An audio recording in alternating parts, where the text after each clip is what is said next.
So itong bahaging ito mga S-friend, yung pinaka noo, ito, and then syempre yung mata niya na banda nandito na yan siguro, pero makikita nyo talaga yung mga nakat, mga putol na bahagi doon, which is ito malamang yung napuruhan nung pinasabog siya,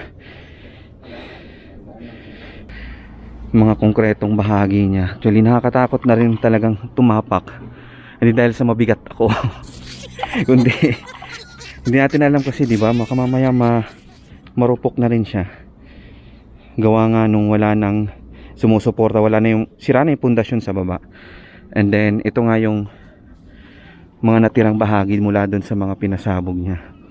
Tusin sayang yung structure, pero sana nga ma-restore. Medyo syempre kung may fear of heights ka,